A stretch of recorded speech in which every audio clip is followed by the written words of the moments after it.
ng Department of Trade and Industry na wala munang magaganap na recall ng mga Mitsubishi Montero unit.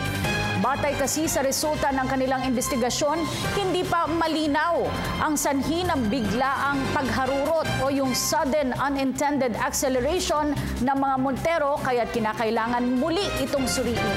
Si Sweden Velado sa detalye.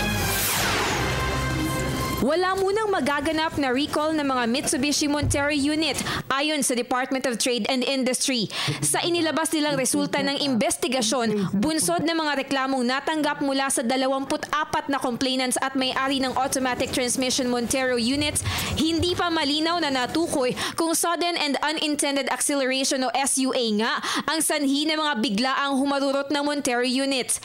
Inirerekomenda ng Bureau of Philippine Standards na kumuha ng third-party evaluators at humanap ng third-party laboratory para gawin ang automotive testing sa buong sasakyan ng Montero. At this time, there is no order to recall.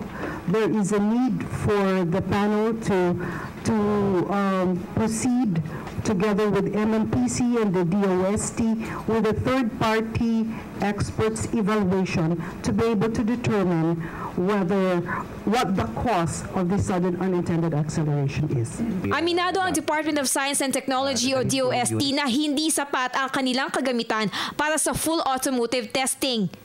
Kasi yung facility namin, it can only do interference testing. So yung target nating problema, which is an SUA, ang gusto nating malaman kung yung computer box ba ay naapektuhan ng ibang device.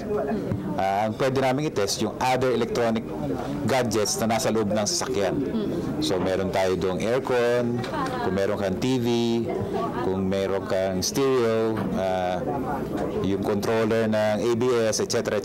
No? Ang resulta ng automotive testing ng third-party investigating team ang gagamiting basehan ng DTI para ipatupad ang recall ng Montero units. We still need the third party because all the results are self-serving. Self-serving the part of the Mitsubishi, self-serving the part of the complainant. They have their own resource person. So we are just collating all data better. We address it. Suhestyon ng DOST, pwedeng pagpilian ang laboratorio at pasilidad ng automotive testing centers sa Malaysia, Thailand, Singapore at Germany. Sa ngayon, may mandatory check-up ang DTI at Mitsubishi Motors para sa 24 na may-ari ng automatic transmission Montero units na nagreklamo. Samantala, para sa mga complainant na humihingi ng refund, kailangan nilang maghain isa-isa ng hiwalay na reklamo sa Fair Trade Enforcement Bureau ng DTI. Sa susunod na buwan, sisimulan ang paghahanap ng DTI ng third-party evaluators at laboratory. Para sa Telebisyon ng Bayan, ako si Sweden Velado.